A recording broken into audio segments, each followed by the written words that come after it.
तो दोस्तों आज हम फिर से आपके लिए लेकर आए हैं देश दुनिया की सभी ताजा बड़ी खबरें। फटाफट एक एक कर विस्तार से आज आपको बताएंगे, तो वीडियो को अंत तक जरूर देखें। दोस्तों वीडियो बनाने में हमें काफी मेहनत लगी है, तो वीडियो को दिल से लाइक कर दीजिए। दोस्तों पहली खबर में आपको बता दें कि ब्रिटेन में ईसाइयों को लगा एक और बड़ा झटका। इस्लामिक शरिया से प्रभावित होकर एक ब्रिटिश प्रोफेसर हेनरी विराइन ने कबूल किया इस्लाम धर्म, पूरा ब्रिटेन हैरान। वहीं आपको बताएंगे दोस्तों कि तमिलनाडु में लग सकता है बीजेपी को झटका। डीएमके के अलग होने की चर्चा 2024 के चुनाव में भी नहीं करेगी बीजेपी से गठबंधन। वहीं आपको बताएंगे दोस्तों कि जासूसी के आरोप में विदेश मंत्रालय का ड्राइवर गिरफ्तार, पाकिस्तान को भेजता था खुफिया जानकारी। वहीं आपको बताएंगे दोस्तों कि ज्ञानव्यापी मस्जिद मामले पर बोले मुस्लिम नेता, वाराणसी की अदालत ने सुप्रीम कोर्ट संसद की शक्तियों का किया है उल्लंघन, हिंदुओं के पक्ष में सुनाया है फैसला। वहीं आपको बताएंगे दोस्तों कि राहुल गांधी ने मोदी सरकार को दी भारत जोड़ो यात्रा रोकने की चुनौती, कहा इसका मकसद देश को जोड़ना है, तोड़ना नहीं, रोक सके तो रोक कर दिखाए बीजेपी। वहीं आपको बताएंगे दोस्तों कि जनसंख्या नियंत्रण कानून को लेकर सुप्रीम कोर्ट से हिंदूवादी संगठनों को लगा झटका। जनसंख्या नियंत्रण पर कानून बनाने से सुप्रीम कोर्ट ने किया इनकार। तो दोस्तों सभी खबरों को आपको एक एक कर बताने वाले हैं। वीडियो को लाइक कर चैनल को सब्सक्राइब कर दें और हमें कमेंट करके बताएं कि आपके जिले किस राज्य से हमारी खबरों को देख रहे हैं। इसी बीच पर तो दोस्तों अगली खबर की ओर, तो ब्रिटेन में ईसाइयों को लगा बड़ा झटका। इस्लामी शरिया से प्रभावित होकर एक ब्रिटिश प्रोफेसर हेनरी विराइन ने कबूल किया इस्लाम धर्म। जब दोस्तों आपको बता दें कि ब्रिटेन में ईसाइयों को आज इस्लाम से बड़ा झटका लगा है।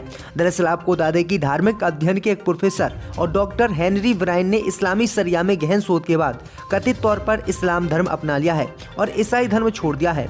उन्होंने अपने सामने अपने नए धर्म की घोषणा की और कहा कि मुस्लिम होने का अवसर देने के लिए मैं अल्लाह का बहुत ही आभारी हूं। आपको बता दें कि हेनरी विराइन 2009 में एडिनबर्ग से इंग्लैंड चले गए और धार्मिक अध्ययन में पीएचडी छात्र के रूप में उन्होंने इस्लाम में एक बड़ी रुचि विकसित की, जिसने उन्हें धर्म परिवर्तन के लिए प्रेरित किया। दरअसल आपको बता दें कि धर्म परिवर्तन के फैसले से हेनरी के दोस्त और परिवार को झटका लगा है, जबकि उनके परिवार के सभी सदस्य खुश हैं। इस्लाम घोषित करते ही उन्होंने कुछ दोस्तों को खो दिया है। हेनरी की सबसे छोटी बहन, जिसकी उम्र 24 वर्ष है, उसका नाम केटी सा है, उसने कहा है कि जो हुआ उससे मैं अभी भी सदमे में हूं, लेकिन मैं उस रोमांचक के लिए उत्साह हूं जो इंतजार कर रहा है। यानी उन्होंने कहा है कि जो फैसला मेरे भाई ने लिया है उससे मैं बहुत चक्का तो रह गई हूँ, लेकिन मैं उसके इस फैसले से काफी खुश हूँ कि वो मुसलमान बन गया। तो ये बड़ी अपडेट आई दोस्तों कि ब्रिटेन में ये दूसरा मामला है, एक हफ्ते में दूसरे व्यक्ति ने ये धर्म कबूल किया है। आपकी क्या राय इस खबर पर हमें कमेंट में जरूर बताएं। इसी बीच पर तो दोस्तों अगली खबर की ओर, तो बिहार के बाद अब तमिलनाडु में बीजेपी को लगने वाला है बड़ा झटका। डीएमके बीजेपी से तोड़ सकती है गठबंधन। जब दोस्तों आपको बता दें कि बिहार में गठबंधन टूटने के बाद बीजेपी को नीतीश कुमार ने बड़ा झटका दिया। अब ऐसा ही झटका तमिलनाडु में बीजेपी को लगने वाला है।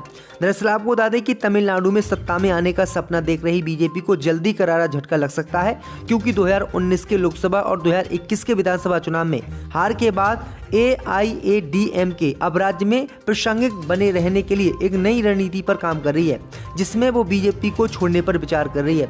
दरअसल आपको बता दें कि इसके पीछे बीजेपी के हालिया कदम से ऐसा ही महसूस हो रहा है। दरअसल आपको बता दें कि तमिलनाडु में बीजेपी डीएमके के साथ गठबंधन करके सरकार बनाना चाहती है, लेकिन डीएमके बीजेपी से अलग होकर अपनी अलग ही सरकार बनाने की चर्चा कर रही है, जिससे बीजेपी को बड़ा झटका लगने वाला है और बीजेपी को कभी भी डीएमके अलग कर सकती है, यानी बीजेपी से गठबंधन तोड़ सकती है। तो बड़ी अपडेट आ रही, बड़ा झटका बीजेपी को लगने वाला है। तो दोस्तों अगली खबर की ओर, तो जासूसी के आरोप में विदेश मंत्रालय का ड्राइवर गिरफ्तार, पाकिस्तान भेजता था खुफिया जानकारी। दोस्तों आपको बता दें कि दिल्ली पुलिस की अपराध शाखा ने शुक्रवार को सुरक्षा एजेंसियों की मदद से कथित तौर पर पाकिस्तान को गोपनीय सूचना लीक करने के आरोप में विदेश मंत्रालय के एक ड्राइवर को गिरफ्तार किया है। श्री कृष्ण नाम के आरोपी ड्राइवर का दावा है कि उसे आईएसआई के एक सदस्य ने हनी ट्रैप में फंसाया था, जिसने खुद को पूनम शर्मा बताया था। श्री कृष्ण नाम के आरोपी ड्राइवर को जवाहरलाल नेहरू भवन से पकड़ा गया है और ऐसा संदेह है कि उसने काफी संवेदनशील सूचनाएं पाकिस्तान को भेजी हैं। पुलिस ने बताया है कि वह पैसे के बदले पाकिस्तान को गुप्त सूचनाएं और खुफिया दस्तावेज मुहैया कराता था। बताया गया है कि वह जिस व्यक्ति को जानकारी देता था वह अपना नाम पूनम शर्मा बताता था। ये मामला हनी ट्रैप का माना जा रहा है। तो ये बड़ी अपडेट आ रही दोस्तों कि किस तरह से देश से ये लोग गद्दारी कर रहे हैं। अगर यही व्यक्ति मुसलमान होता तो अब तक क्या क्या गोदी मीडिया चलाती, लेकिन इस खबर को बिल्कुल ही साइड गोदी मीडिया ने कर दिया है। इसी बीच बढ़ते दोस्तों अगली खबर की ओर तो ज्ञानव्यापी मस्जिद मामले पर बोले मुस्लिम नेता, वाराणसी की अदालत ने सुप्रीम कोर्ट और संसद की शक्तियों का किया उल्लंघन। जब दोस्तों आपको बता दें कि उत्तर प्रदेश में मुस्लिम नेताओं ने वाराणसी जिला अदालत के आदेश को सुप्रीम कोर्ट और संसद की शक्तियों का उल्लंघन करार दिया है। मुस्लिम नेताओं ने यह स्पष्ट कर दिया है कि पूजा स्थल अधिनियम के अनुसार धार्मिक स्थलों में कोई बदलाव नहीं किया जा सकता। ऑल इंडिया मिल्ली काउंसिल के कार्यकारी सदस्य और बाबरी मस्जिद मामले में पूर्व वादी मौलाना खालिक अहमद खान ने कहा कि ज्ञानव्यापी मामले में मुस्लिम पक्ष की आपत्ति पूजा स्थल अधिनियम पर आधारित थी, जो धार्मिक स्थलों में किसी भी तरह के बदलाव की इजाजत नहीं देता है। ये भारतीय संसद द्वारा पारित एक अधिनियम है जिसकी पुष्टि सर्वोच्च न्यायालय की एक संवैधानिक पीठ ने की है और अब एक जिला अदालत इन शक्तियों का उल्लंघन कर रही है। तो ये बड़ी अपडेट आ रही है। इसी बीच बढ़ते दोस्तों अगली खबर की ओर तो राहुल ने सरकार को दी भारत जोड़ो यात्रा रोकने की चुनौती, कहा इसका मकसद देश को जोड़ना है। जब दोस्तों आपको बता दें कि राहुल गांधी ने गुरुवार को सरकार को चुनौती दी कि वो भारत जोड़ो यात्रा रोक कर दिखाए। बीजेपी और बाला साहेब शिवसेना की कुछ नेताओं द्वारा यात्रा पर सवाल उठाने का जिक्र करते हुए राहुल गांधी ने ये बातें कही हैं। उन्होंने कहा है कि भारत जोड़ो यात्रा का मकसद देश को जोड़ना है, तोड़ना नहीं। जनता की आवाज को सुनना है और प्रेम का संदेश पूरे देश में फैलाना है।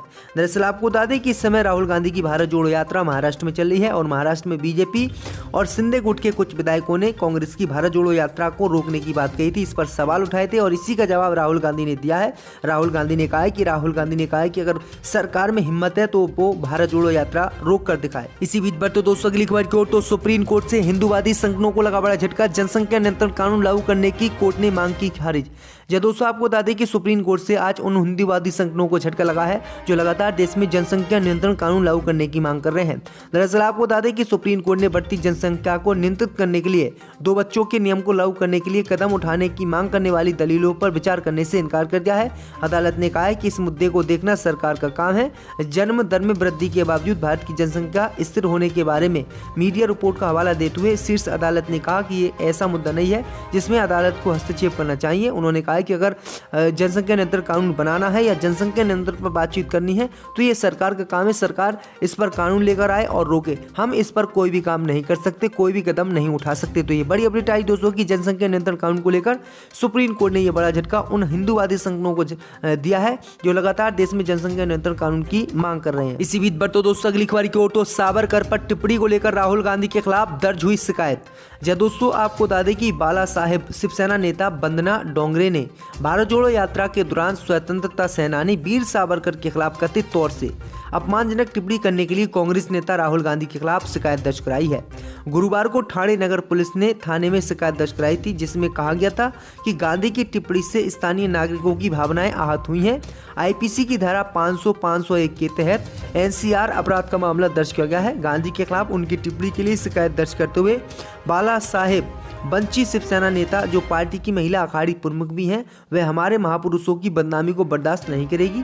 डोंगरों ने कहा है कि भारत जोड़ो यात्रा के दौरान राहुल गांधी ने स्वतंत्रता सेनानी सावरकर को बदनाम करने वाला बयान दिया है। इसी बीच बढ़ते दोस्तों अगली खबर की ओर तो सुप्रीम कोर्ट के मुख्य न्यायाधीश डीवाई चंद्रचूड़ ने पहली बैठक में किए 3 जजों के तबादले, विरोध में उतरे वकील। जब दोस्तों आपको बता दें कि सुप्रीम कोर्ट के 5 जजों के कॉलेजियन ने बुधवार को नए मुख्य न्यायाधीश डीवाई चंद्रचूड़ की अध्यक्षता में अपनी पहली बैठक की। मीडिया रिपोर्ट के अनुसार मद्रास उच्च न्यायालय के कार्यवाहक मुख्य न्यायाधीश टी राजा सहित 3 उच्च न्यायालय के न्यायाधीशों के तबादले की सिफारिश की गई थी। 26 सितंबर के बाद से 5 जजों के कॉलेजियन की ये पहली बैठक थी। भैया आपको बता दें कि इसमें सीजीआई ने 3 जजों के तबादले कर दिए हैं। भैया आपको बता दें कि जजों के तबादले के विरोध में वकील उतर आए हैं और वकीलों ने कहा है कि किसी भी कीमत पर इन जजों के तबादले नहीं होने चाहिए। तो ये बड़ी अपडेट आई दोस्तों कि सीजीआई डीवाई चंद्रचूड़ ने ये बड़ा फैसला लिया है। एजेंडा है हिंदू मुसलमान कैसे करना, जो नाम मुस्लिम तहजीब से जुड़े हुए हैं या उर्दू के नाम है उन्हें हटाने के बाद ये मैसेज दे रहे हैं कि हम उर्दू और मुस्लिम तहजीब खत्म कर रहे हैं। ये नहीं कर सकते। हमारी हज़ारों साल की तहजीब है हिंदू मुसलमानों की, प्यार मोहब्बत की तहजीब है। ये कितनी कोशिश कर लें हम न एक दूसरे से अलग हो सकते, ना ये तहजीब बदल सकते। क्या समाजवादी पार्टी आने वाले समय में जो प्रगतिशील समाजवादी पार्टी के अध्यक्ष शिवपाल सिंह यादव जी उनके साथ गठबंधन करेगी? अखिलेश जी ने तो कहा है गठबंधन करने, गठबंधन करने को तैयार की। अभी शिवपाल यादव जी ने कल एक सभा दूसरी उसमें कहा था कि समाजवादी पार्टी से गठबंधन के सारे प्रयास कर लिए, लेकिन अखिलेश यादव जी की तरफ से कोई जवाब ही नहीं मिला है। क्या 2017 की तरह अपनी 2022 में अपील चुनाव करेंगे? अगर शिवपाल जी गठबंधन नहीं करना चाहते हैं तो चुनाव लड़ लें वहाँ अकेले, हम तो मना करते हैं। पर समाजवादी पार्टी करना चाहती है शिवपाल जी। हमारे नेता भी ज़्यादा जी ने गठबंधन को कहा है। ओवैसी आ गए उत्तर प्रदेश में, असदुद्दीन ओवैसी साहब की पार्टी से भविष्य में समाजवादी पार्टी गठबंधन करेगी या फिर नहीं? नहीं, कोई गठबंधन नहीं। ओवैसी साहब से कोई गठबंधन नहीं? हमारे नेता नहीं चाहते उनसे गठबंधन करना, क्योंकि उनका इतिहास